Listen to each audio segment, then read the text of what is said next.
Next on Meet the Farmer TV, the UVA Food Collaborative. Meet the Farmer TV is made possible by Planet Earth Diversified, Melly Productions, and Leslie P. Jenkins Photography and Graphic Design. Culpeper Media Network, helping to preserve the agricultural history of Virginia. And In the Kitchen magazine, serving the community and everyone who loves good food. Here we are at the first meeting of the UVA Food Collaborative. Today's theme is What's on Your Plate? We're here with the founder, the mentor, and the mediator, Ben Cohen. This is our first public forum. We're a newer organization on campus called the UVA Food Collaborative. We've been started to host some film screenings, and we have a graduate student seminar that we run. And we're a group of about 80 people now who are interested in local food, sustainable agriculture, land use issues, consumer issues, culinary issues. So we put together this panel, What's on Your Plate? The tagline or the subtitle was Public Forum on Local Food in the Media. We brought in 3 pretty prominent food writers who write newspapers, write online, publish books, to try to generate kind of a public conversation about, I think, maybe the basic thing is agenda setting, like who decides and what do we decide to write about and to talk about? What are the big local food issues? I had asked them what are the issues that get overplayed, what are the issues that get underplayed? And as far as being part of the food collaborative, we want to be able to kind of host these conversations and push them forward. In this time of economic downturn where everybody's worried about dollars and cents and profitability, are we going to just give another greenwashing brick in the wall of local food that everybody's going to say, oh, this is local, and then substitute something cheaper? I think that we have the chance with this group. I mean, my goal is to get us to kind of push those questions and have people look into them. We have a real advantage of being a university affiliated group, so we have a lot of teaching, a lot of coursework, a lot of research, so that we can take these topics and find out if that's the case or why that's the case. Because like I say, I don't know the answer, but I'd like to find out. Well, that's terrific. And you're also a university that eats a lot of food, so maybe we can get some of that local food into the food system. Yeah, and one of the steering committee members in the group is Kendall Singleton, who's the Sustainable Dining Coordinator, and she's done a lot of work to work with dining halls, and the dining halls and the dining sustainability coordinator of the whole university have been working, I think, pretty strongly to work on how to make that happen.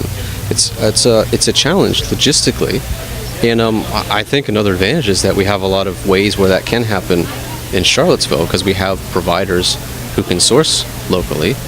I know that Linda Fanning at the hospital, I know you guys have done shows on some of the local food hub and the hospital health systems programs, and I think those are all aiming at that same issue, how to get more local food into these institutions. A lot of the people I talk to think about the local food issue as a values issue.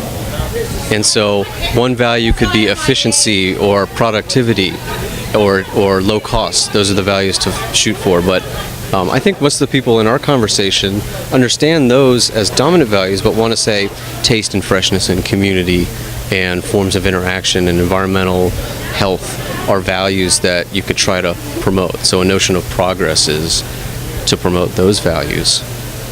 And that just-in-time delivery business models could be reconfigured to promote other values because the customer base wants that.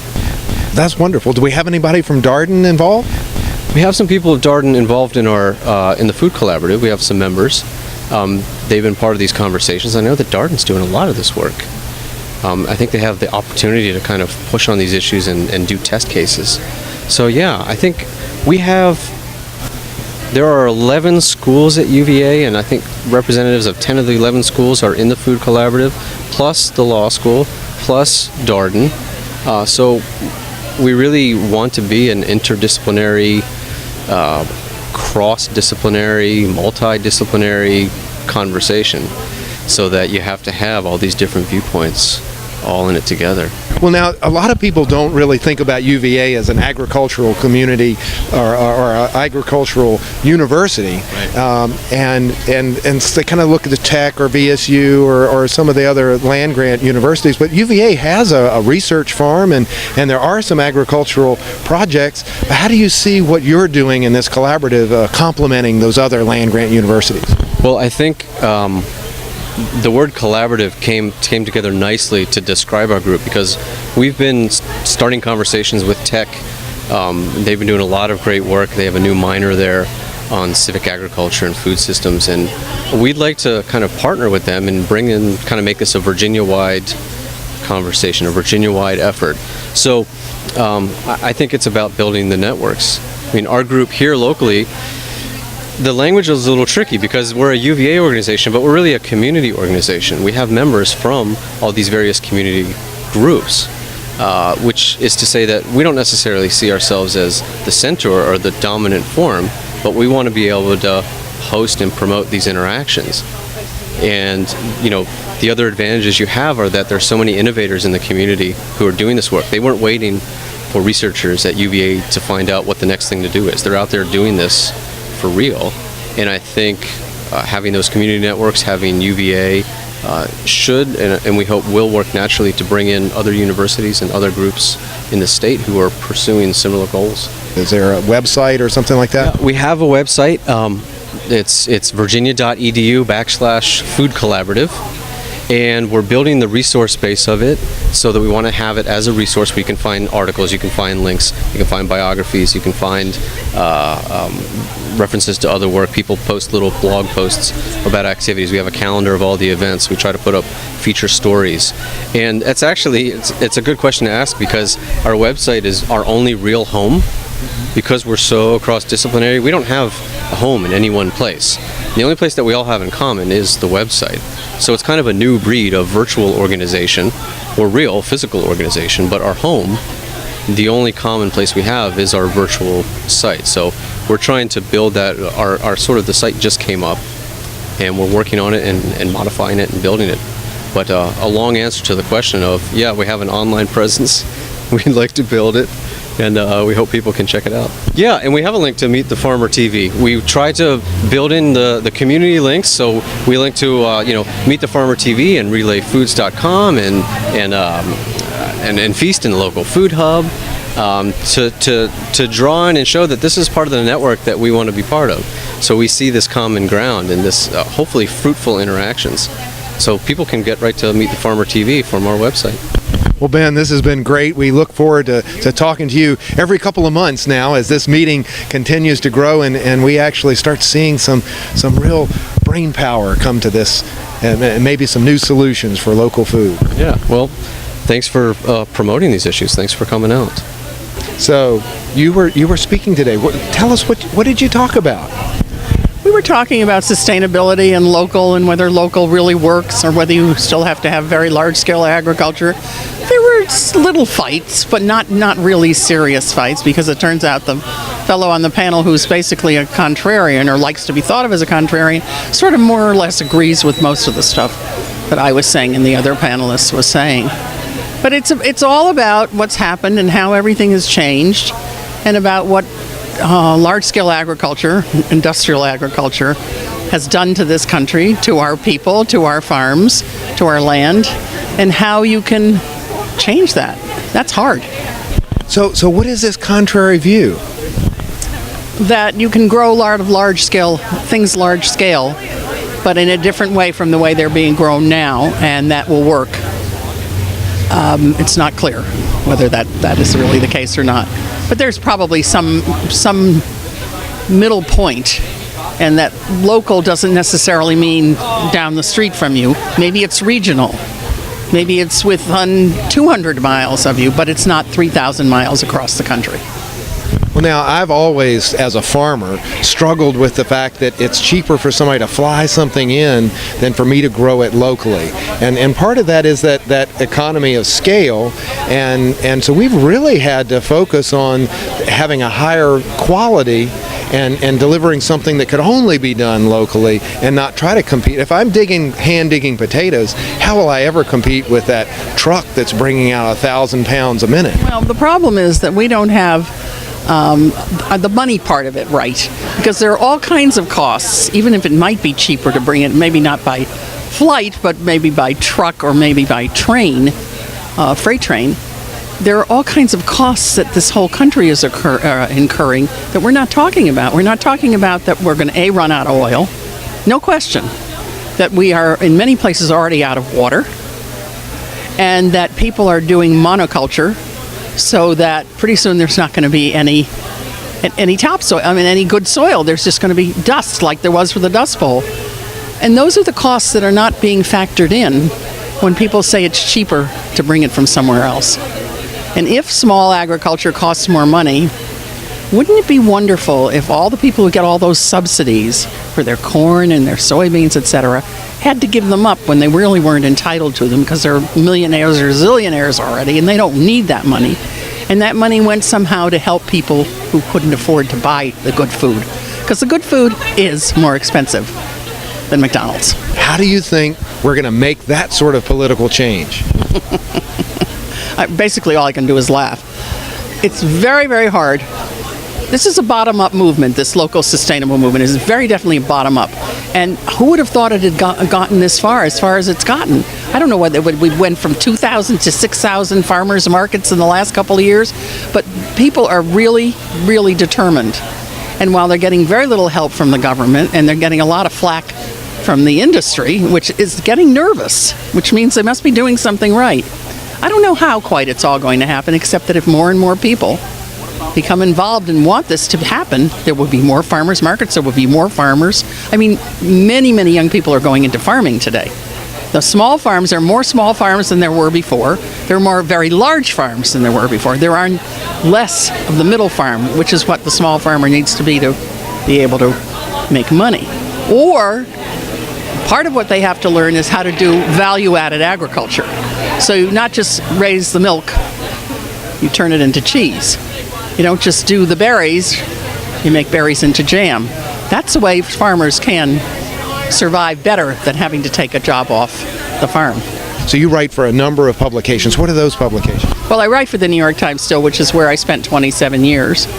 But I also write for Rodale, people who have, the Organic Gardening Magazine and Prevention. And I write for Politico. And I write for the little flavor magazine that you have here in Virginia and the whole area. So I'm not really retired. I just make believe I am. So you've got a little powerhouse here of freelance writing to kind of bring some of these concepts to light in a lot of publications. I do. I write about a lot of these things in all of these publications. Yes, that's true. So what do you think? You think there's the consumer is going to grasp this concept and start demanding it? Oh, a lot of them have already. There aren't enough farmers markets. Because there's not enough food from the local farms yet. It takes time, but it's happening. But it's happening more quickly than people expected. And now some of the infrastructure that has been gone for so long, because, there are 2 plants that process beef, let's say, in the whole United States. It's not quite right, but it's sort of like that. Starting to build processing plants, slaughterhouses, local ones, starting to build some mobile ones so they can move them from one place to another within a state, let's say. And they are bringing back slowly the infrastructure that they need to have very successful local farming. Well, you know what? There's a town up in Vermont called Hardwick. And I wrote a story about them several years ago. Many, many people have written about them since then. And a group of what I call the 5, let's just say 5 guys, young guys, all college graduates, by the way, none of whom were studying agriculture when they were in college, who have brought this town back. Because one of them used to work for Senator Jeffords from Vermont, so he knows how the federal government works and how you get money from them. The others have different kinds of contacts, and they're smart. It's not just the old hippies who wanted to go back to the land. And they have managed to get a center where people can learn how to make different food so they can sell all this produce. They lend money to one another so that it's almost like a cooperative. It's not, but they help one another. They help one another find distribution systems for them. They've been quite successful. They have brought the town back. It's a long way to go. But that's what you need, cooperative effort somehow or other. The town of Skowhegan, Maine, I was just there this summer because they have something called the Kneading Festival, Knea. And it's all about having Maine once again become one of the foremost producers of grains for the New England area, and about learning how to break bread so that you know how to use all of these things. They base this idea on what was going on in Hardwick, but they are doing it with grain. And they're having some successes with it. You can get really good bread up in Skowhegan, which is the last thing in the world I ever thought you would be able to do. Well, that's great. So there are some all over the country doing that. So there are some good success stories that are happening, even in an economic downturn. And in Skowhegan is a very down, very, very down area. It's another one of those factory towns in New England along some river when that kind of production was very important. They were thriving. All the production went south, then went further south, went out of the country, and there was nothing left except a lot of empty buildings. They bought the jail, the unused jail, to turn it into a place to thresh the wheat and grind various grains into flour, and have a farmer's market, etc. So, but you know what you need? You need some people with money to help. That's very important. And foundations, if you can get the right foundations who are interested in this kind of thing, can help out. There are ways to get money from organizations like, what's it called? Clean Yield, Slow Money, who are interested in anything that's sustainable. That's where they put their money. And if you can get them involved, then they can be very helpful as well. Well, Marian, it's been great talking to you. You've given me new hope. Thank you so much for being here. Okay, my name is Tom Philpott. I'm the food editor of Grist Magazine based in Seattle. I'm one of the founders of Maverick Farms in North Carolina. And I'm excited to be here to participate in a conversation about new ways of thinking about our food system. So tell me what we're doing here and how they got you to speak on this panel. I'm here speaking on this panel for the UVA Sustainable Food Coalition, and they just invited me and told me that it would be a great discussion, and so far it has been. So what is your point of view on local food and that being the solution to our financial issues, to farmers, and to the sort of the health of the nation? Well, I don't know if it's the solution, but I know that it's definitely part of a solution to all those problems. Because if you think about food, if you think about a low-income community, and people think about local food as being this high-class, high-income thing, but if you think about a low-income community, everybody in that community spends about $1,000 per capita every year on food. And if you think about a community that's got 20,000 people in it, like a neighborhood in a city or a town, you're talking about $20 million, or depending on how big the place is, $200 million. It just goes on up really quickly like that. And in our current food system, almost all of that money drains out of the community. So if you think about some of that money being spent locally, it would ripple in the community and start to create jobs for people in areas where jobs don't exist now. Whereas right now, basically the jobs that exist around food are the lowest skilled, lowest wage jobs, working at Walmart, flipping burgers at McDonald's, things like that. If we could start spending some of our money locally, that could create jobs that would ripple inside the community and start to be a solution. And that's just the economic piece. There's all different other pieces that it can improve as well. Well, that's interesting. So every family in a community contributes about $1,000 to the local food system. Well, they don't now. They spend $1,000 on food, but most of it goes to places like Walmart and McDonald's and things like that. And the shareholders are actually very distant, and they're investing that money and they're spending that money elsewhere outside of the community. But if you spend it locally, if, for example, say that I'm a community member and you're a farmer. I know you are a farmer. If I buy your goods, then you're going to take that money. If I buy it at Walmart, that money is going to support a low-wage job and then go out of the community. If I buy your goods, you're going to then take that money and then spend it on other local services, and those people that you spend it on will spend it on other local services, and it'll begin to ripple, generate tax revenues, and also generate revenues for businesses, and you start to build an economy that actually functions for the people that live there. Well, that's great. Now, is that $1,000 a year? $1,000 a year is what the average person spends on food. And if you think about the country, we spend literally trillions of dollars on food because we have so many people here. And almost all of that money right now is leaving communities and not building wealth in communities. Whereas if we can get 5% or 10% or 20% of that money in working in communities, we'd see a lot more economic development. Food has become a smaller and smaller and smaller portion of where people spend their money on. And, if you think about it, when you buy a car, what are you getting? Whether you get the cheapest car or the most expensive sort of Maserati, you're getting a thing that's going to take you from point A to point B. And because of registration laws and things like that, the safety variations are very, very very similar. Not very much variance there.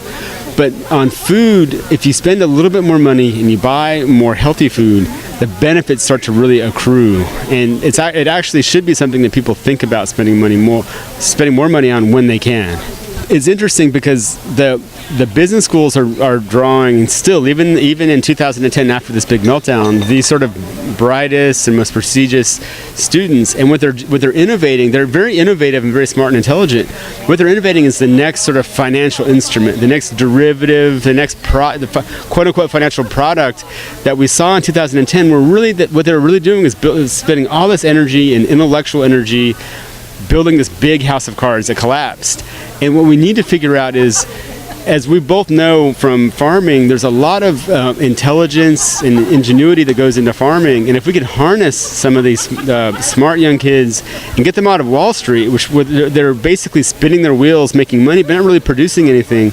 If we can divert at least some of them onto farms, imagine the new forms of sustainable farming that we could generate, the ingenious ways of recycling nutrients, of growing more food on less land, sustainably without chemicals. If those were the problems that we set for these kids, they would dazzle us with their solutions instead of the next credit default swap or credit default obligation that they're coming up with now.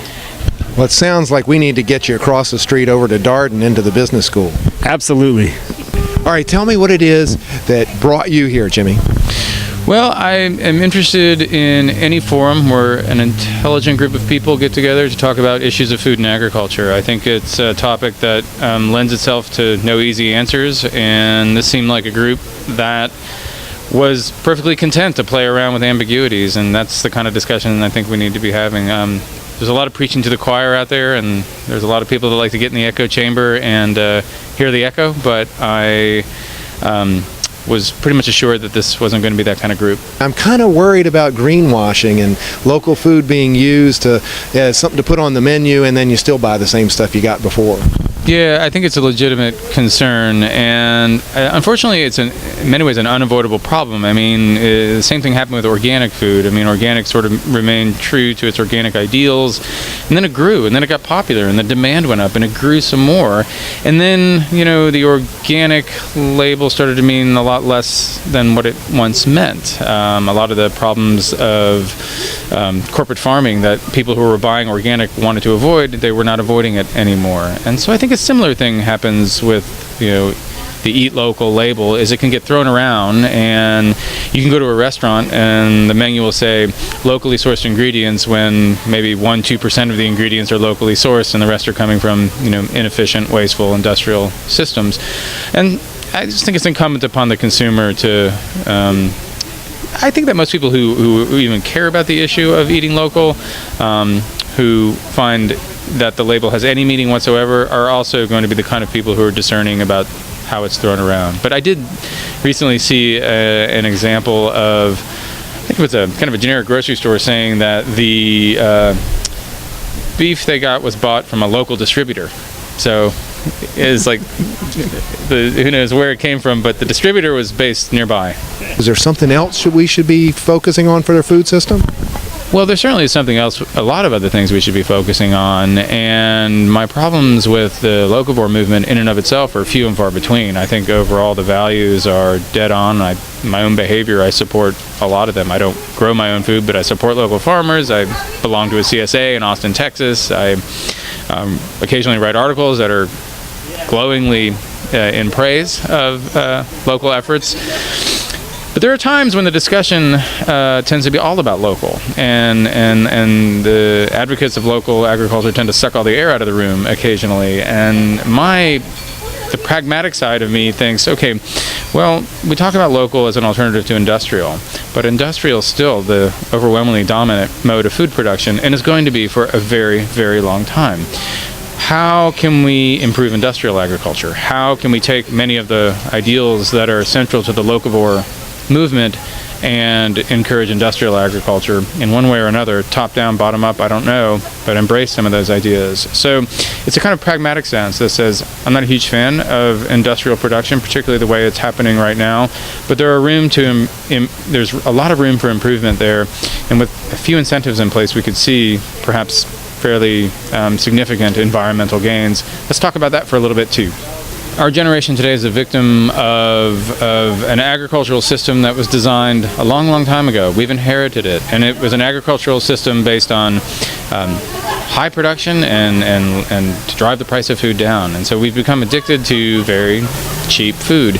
It's a hard process to undo. It's very easy to go from buying, expensive food to cheaper food. We like that trend. And then we get used to it, and then it becomes almost a right. And I think many consumers feel, well, if the prices went up, that would be unfair. So I think, one major point here is that we have to deal sometimes with the deck that we're given, and I don't know if I'd want to fight the battle of telling Americans they should be paying more for food. I don't see how you would get that message into the mainstream without getting, tarred and feathered or something. Makes more sense, however, if you want to talk about fair pricing, to go after these perverse subsidies that are structuring our food system, making corn incredibly cheap, making fertilizers incredibly cheap, synthetic fertilizers. I think what we would see is a system where the product that we buy reflected the true cost of production. And I don't know that consumers would necessarily, if you took away subsidies, would be paying more for food, but they would be encouraged to eat differently if they wanted to continue to eat at the same price level they were eating at. So less meat would be, a transition from a meat to a plant-based diet, I think, would be the first result if people were really concerned about the money that they were spending on food. Or perhaps they would say, oh, well, I like meat so much, I'm going to pay more for it. Now, what do you think the brains, that today's intellectual, the new young kids, what are they attracted to? Are they trying to find the next financial instrument? Are they trying to do some gene splicing to solve the food problem? What are the kids that we're going to put out for our next generation? What are they going to do for agriculture? I would say that there's a significant minority of college students who think it's important to understand where their food comes from, and indeed are paying attention to that very question, and in many cases, putting their ideals into action. Look, maybe they'll go to Wall Street, get really rich, and build a fantastic rooftop garden on top of their Manhattan co-op. That's progress. Well, there you have it. The UVA Food Collaborative, a group of brains, food writers, universities, all the people that really have a passion for local food and solving our future problem for farms here at the University of Virginia. Meet the Farmer TV is made possible by Planet Earth Diversified, Melly Productions, and Leslie P. Jenkins Photography and Graphic Design. Culpeper Media Network, helping to preserve the agricultural history of Virginia. And In the Kitchen magazine, serving the community and everyone who loves good food.